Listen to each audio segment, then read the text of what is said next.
It'll be a short video. Greetings, this is Serpentine451 here with my, I would say, opinions, kind of a review of Stormwatch. Now, when the New 52 happened, there were a few books that... There was one book I bought digitally, and that was Stormwatch, when the New 52 happened. And I really liked Stormwatch, but I stopped at issue 11. There's a reason why. I should just review the runs for the writers that took over the book. The first writer who initially wrote the series was Paul Cornell. And I liked Paul Cornell's writing. I liked how the team worked together.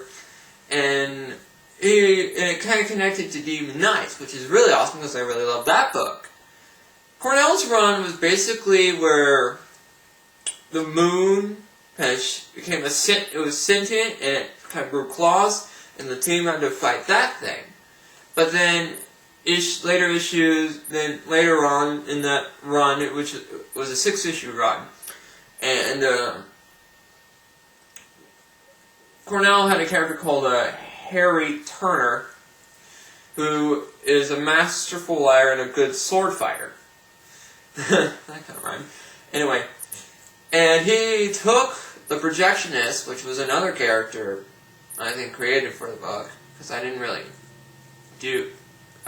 see her in the other books. And he took her, and then the team being led by the Engineer, which I really liked those characters, but then issue 7 started with Paul Jenkins. And Paul Jenkins had a short run, only 2 issues. And this was called the Gravity Miners, where they went to Chernobyl, or however you pronounce that, where like this radiation started happening, and like something was happening, and these aliens or entities started taking our gravity, which caused a lot of damage, and the characters of Stormwatch actually fought them off, which was pretty cool. And then the Midnighter is an asshole, which I really like Midnighter. Even though I wasn't introduced to the Wildstorm characters that much, I didn't read any Wildstorm, but I really like Midnighter. And he's an awesome character, and some things I knew about Wildstorm, like I knew for the fact that Apollo and Midnighter are a homosexual couple, which is cool that there are diverse characters like that in comic books. And I liked what Paul Jenkins did, but it was kind of so-so for me, in my honest opinion. But then we get to Peter Milligan.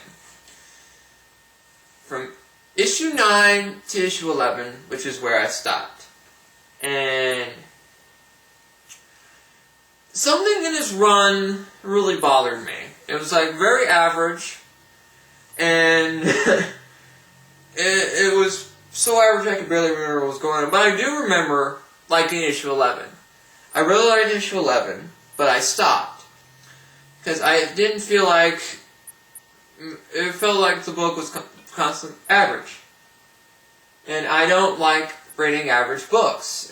And I don't want to buy an average book every month. And then all this stuff, like Etrigan being introduced in the modern New 52, which it sucks for me because I love Etrigan as a character thanks to Demon Knights. And all that stuff.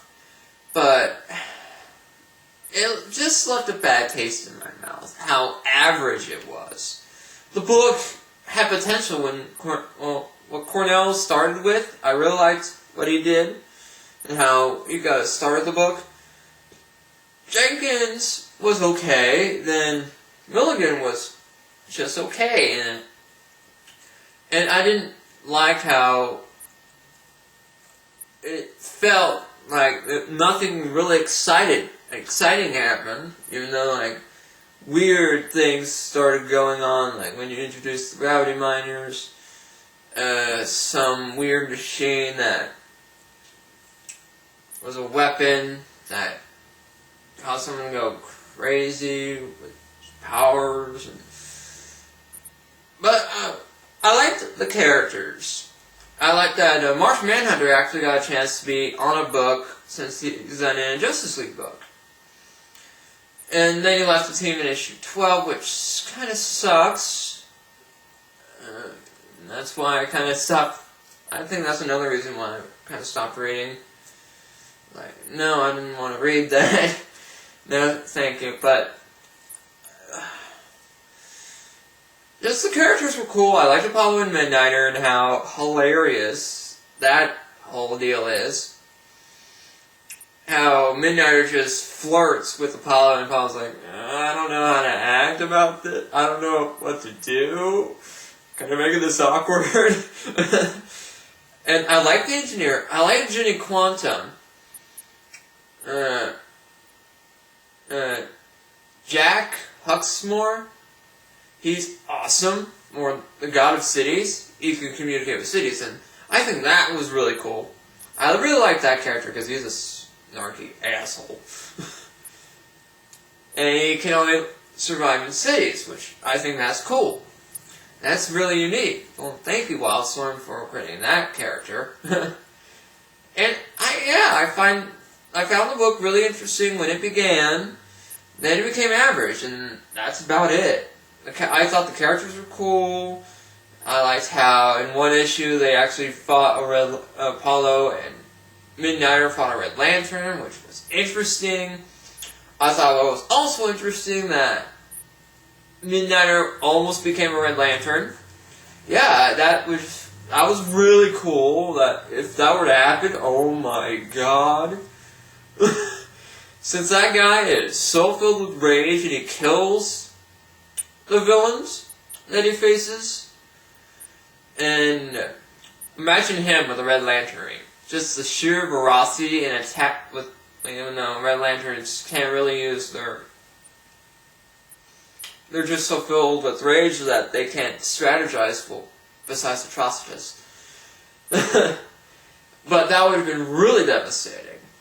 I think that's really cool, personally for me. Just something that's, the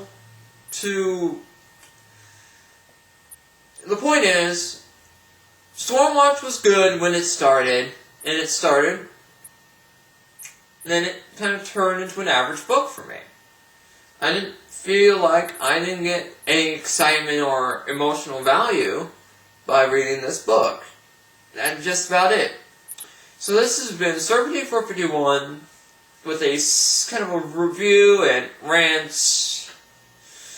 if you will, on the Stormwatch. So, yeah, so I think that's enough of me talking in this video. So, catch you guys later.